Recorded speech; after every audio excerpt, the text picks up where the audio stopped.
If I spend $10,000 to go travel to some city and try and pry the door open, they get a foot in the door and they try and shove it all the way open and force themselves into these rooms. You've met Justin Waller, Colin Yersusin, Belmar, huge people.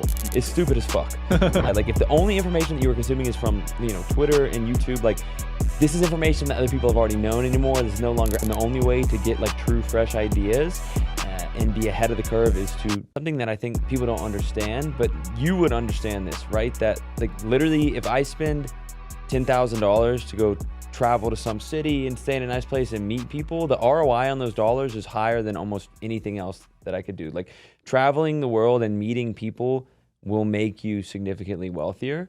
And this idea that you can get all of your information from the internet and be prepared to crush it in business and in every other area is stupid. Am I allowed to say bad words? Yeah, it's stupid as fuck. Because any information that you're consuming on the internet has already been discussed in person somewhere and then sort of circulated to you via the algorithm. So I get a ton of value out of just like traveling the world and meeting people. It's where I've gotten basically all the ideas that I've ever had that have made me money. That's a good point, because if you're learning it on the internet, it's been regurgitated. You're a little late to the show for the most part. 100%. And it reminds me of those kids that like tried hard in school, but there's no value there. Yeah, 100%. No, and so people will look at, someone like you traveling the world and meeting all these people, be like, oh my God, he's spending so much money. But those dollars give you a massively high ROI. Yeah, and it's a write-off. Like, it's a business write-off. Yeah, and it's a write-off. But the whole point that I'm trying to make is, like if the only information that you were consuming is from, Twitter and YouTube, like this is information that other people have already known anymore. This is no longer alpha, this is beta. And the only way to get like true, fresh ideas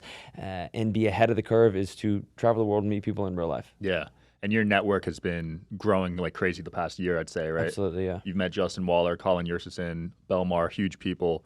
What would you say keeps those guys in your circle? Because everyone's trying to get in these circles. 100%. So this is a really good question. I think people have a misconception about like how to network, right?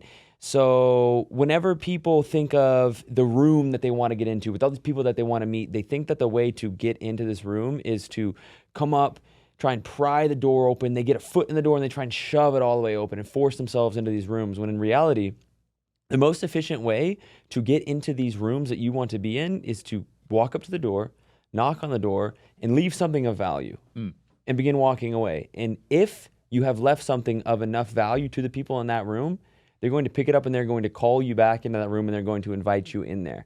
And if you cannot leave something on that doorstep valuable enough to get invited in, then you are not ready to be in those rooms, right? Facts. And the thing that you need to do is work on yourself until you are deserving of belonging in those circles.